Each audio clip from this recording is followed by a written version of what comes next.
Hello, everyone, and welcome to your latest Rangers Review members video. I've got Joshua Barry alongside me, armed with diagrams and graphics to describe the point we are going to be looking at today, which is James Tavernier and his ever-changing role and how his role has changed under Philip Clement. Joshua, how's it going, first of all? Yeah, good. You, how you feeling? You've had a cough this week, but you've battled through it for us all. Yeah, I think there's a bug going around. I had a bit of a cough. I have been feeling poorly, fever and all. They've got a bit of a gum situation around the wisdom tooth, which isn't ideal either. But yeah, we're soldiering on as ever, the consummate professional as I am. I'm not out as that much of the Rangers squad. I'm getting the old tin hat on and working away as ever. So that is good to hear. I'm sure everyone who is watching this is saying to themselves. Anyway, let's crack on for what we're on to talk about, which is James Tavernier, of course. He's been fantastic this season under Philip Clement since he's came in. I think he's been tremendous. I've seen a lot of people's saying that his defensive work has really improved under the new manager. Well, do we still call him the new manager under Clement? And he's certainly not bombing forward as much as he used to, but he's certainly his overall game. It looks a lot more accomplished than what it did under Michael Beale. Joshua, you wrote a great piece on Tavernier, I think, was it Wednesday, if I'm not mistaken, at that role and how it's changed at right back. What have you made of Tav in the last weeks and months?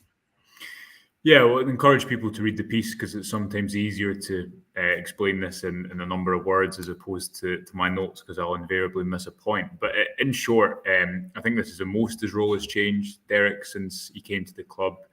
He's always tended to be the overlapping fullback, and it's not that he's not overlapping anymore, but if you look at the tactical setup, as we'll look at within a couple of diagrams, Tavernier has always tended to be the widest player in possession.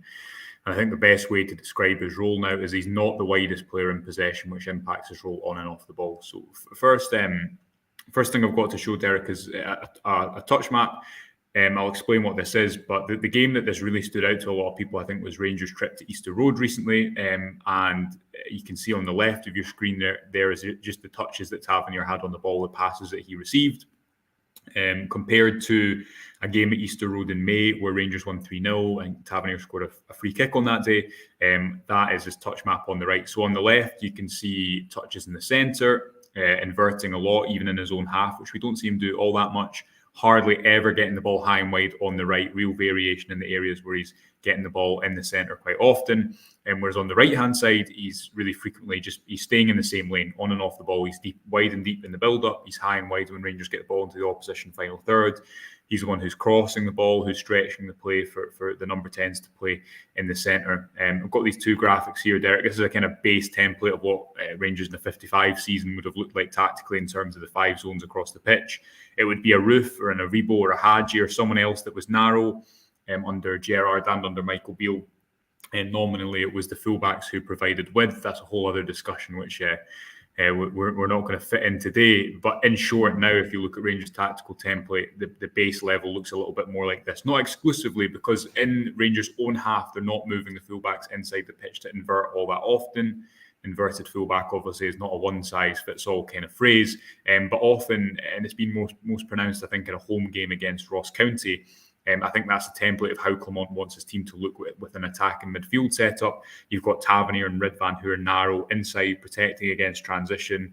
Clement wants to play with wingers in the last line, stretching the play, which means that Tavernier is not out there because you don't want those players on the same line. He's moving inside. He's still normally staying wide in the build-up.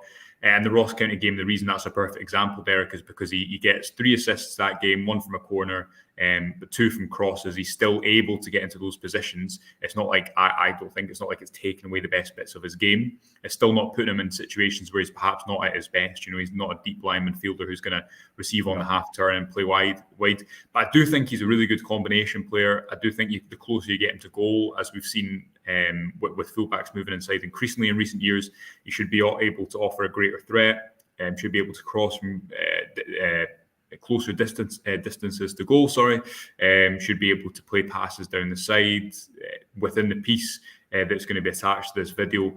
I use a lot of examples from an interview I did with him in January, where I was asking him about this role, and he spoke about effectively the importance of it, not only on the ball but off the ball. He said, I know the current manager doesn't want to be too far open, so when the ball's on one side, you'll see me tucked in. It also means I can get the ball inside the pitch and protect against transition. In the past, the manager wanted us high and wide no matter what side the ball was on, which means centre-backs are a bit more prone to the counter-attack and have less cover.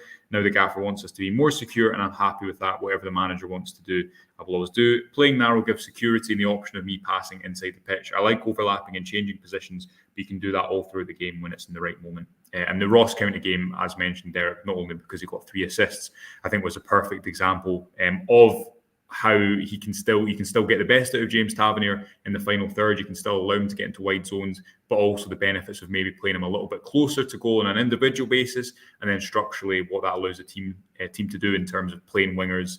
And playing wingers is a big reason that Rangers play looks faster, it looks more dynamic at points. You've just got more one-on-one players running it at defenders, which I think is making a good impact.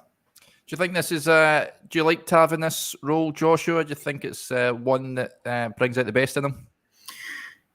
It's an interesting one because he did it a bit under Giovanni Van Bronckhorst, but the style of play was different. It wasn't intense enough to really get the best out of him.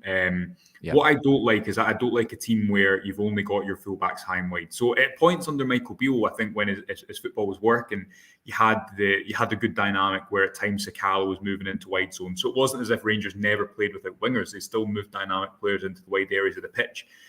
But under Gerrard and Beale, when the football was slow, and it could become slow because it was quite focused on control, and when teams sat back, how many games have we watched where it was just, to go back to this tactical template, where it was just Tavernier and Barisic in the wide zone crossing into the box? You can't do that. You can't defend the same way if it's wingers, because they're going to beat you 1v1. Barisic isn't going to cut inside and score a goal. That's not his game. So do I like it? Yes. I think that Ross County game is a good example because there's more variation to it. I've got a couple of examples below, Derek, but I think it's more difficult for opponents to defend. I think there's a reason that more and more managers are using fullbacks inside the pitch for the on and off ball reasons. So the more variation, the better. And it's not, if you played Tavernier in a role, to go back to this template, where this was the setup in his own third and he had to receive with his back to goal and build up in narrow areas, I don't think that's his strength. And as mentioned in the piece, Steven Gerrard, when Rangers, you'll remember, were trying to fit Nathan Patterson and Tavernier in the same team, Gerrard said the system needs to accommodate Tavernier out wide because his strength isn't with his back to goal. In the final third, he's naturally going to move into the middle anyway. He can play in combination with others. So because the Clement's team play quite direct in the build-up, because they're wide, it still allows them, I think, the benefit of being in wide areas at the right time, but it still allows the team the benefit of playing with a winger. And I think that opens up a lot more possibilities for Rangers, especially when they're breaking teams down. I've got a couple of examples here, Derek, just to play this out. So the first one, I've not got gifts today, sadly, but just images.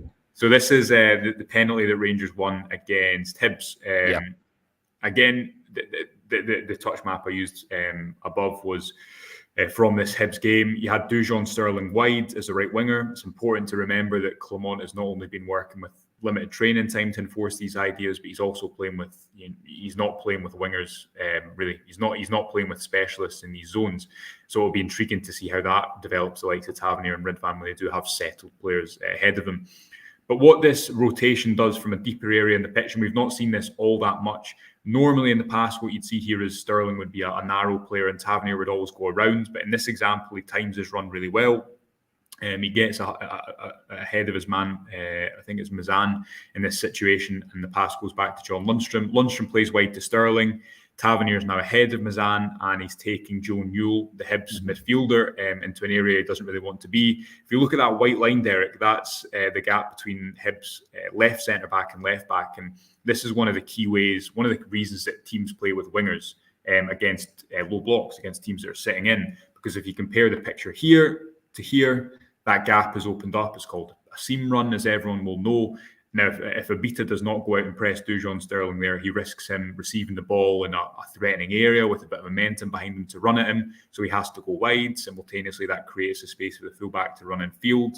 And then if we move it forward the frame, although Sterling isn't left-footed, so he can't reverse the ball into Tavernier first time, that gap still highlighted between the left back and the left centre-back is open, which Dujon Sterling can run into. So that was a good example, I thought, of one of these inverted fullback rotations we've hardly seen Rangers make in recent years, but it's something that's really common in football at the moment for a lot of reasons. Because of the way that defences are structured, you're trying to pull them out wide.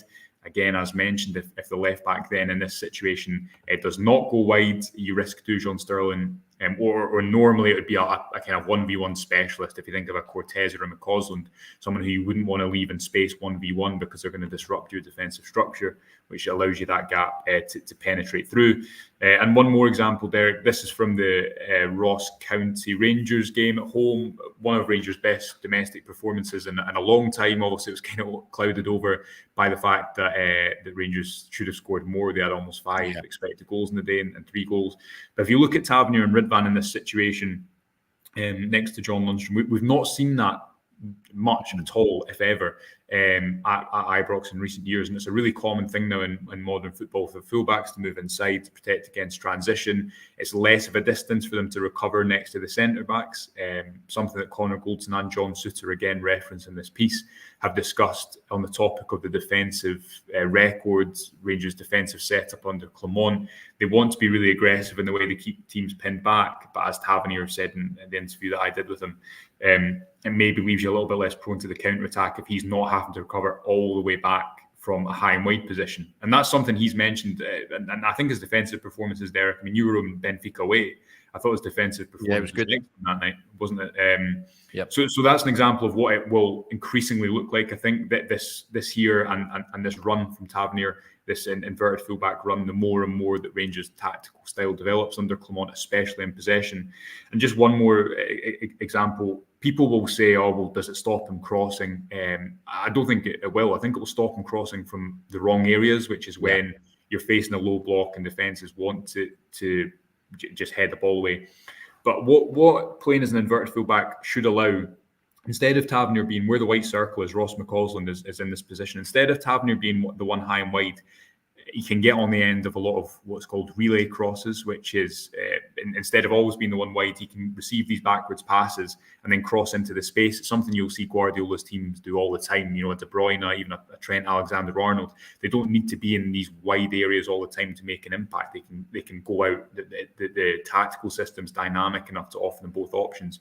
And if you just look, Derek, at the space in the box available between these two frames, so you see here, if you cross into the box, against Ross County, they've got the 5 and a good distances between them, 3 centre halves to 1 player and Cyril Dessers. No immediate threat, but when that ball goes back, what naturally happens is the defence squeezes up. James Tavernier can still cross from a good position, but look now, Rangers have a 2v2. This is in the first or second minute. They should score. The defence has been pulled up, and this is a tactic that teams are using more and more. Not only back post crosses, it's something you'll see Man City do a lot. You think of Arsenal's goals against Brentford this year. Kai Havertz back post crosses against a low block as defences squeeze up. But also these relay crosses, instead of just getting to the byline or getting into dangerous areas and trying to get Tavernier or Barisic into areas where they can threaten the defence. It's about then working out the optimal zones for them to do it. So the point being, I don't think you're taking away his crossing ability. Maybe he will cross a little bit less, but this Ross County game was the perfect example of how you can get the benefit structurally of playing him as an inverted fullback because he's in the centre. He created opportunities for players.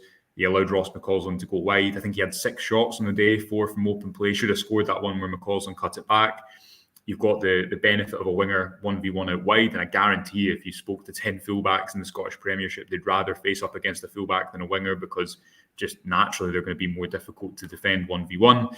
But then finally, if you think of Tavernier's 2 assists for Dessers, for the first goal, which is kind of a ball over the top, isn't it? And then his cross for the second goal, he's still able to use those talents which have got him so many assists over the years. It's not as if he's exclusively playing in the centre. It's not as if he's playing with his back to goal in his own half. So something that's going to be intriguing to see how it develops, but definitely to my eyes, it's the biggest change we've seen in James Tavernier's role in recent years at Rangers. Maybe it can prolong his career as well, Derek, because he's not running up and down as much. He does maybe have a little bit less defensive distance to recover. And again, to use this example, the Ross County game for me is a perfect example of why it can work domestically at home, especially. Yeah, it's important to factor in he isn't getting any younger, but just shows you the quality that he's played. He's been an ever-present at Rangers ever since he arrived at the club under various managers, been asked to do different roles at right back, and he's excelling in the role that he's been asked by Philip Clement in this moment in time. Long may it continue. Great stuff, Joshua. Is fascinating as ever. You can check that piece in more detail in the description, folks. We've put the link in there. Do go and check it out. And a huge thanks as well. We surpassed 400 members the other day there, which is quite astounding. If there is any sort of Rangers content you'd be looking for us to record at some point in the future, please let us know and we'll see what we can do. But another great video there. Hopefully you enjoyed that, and we'll speak to you a little later on. Bye for now.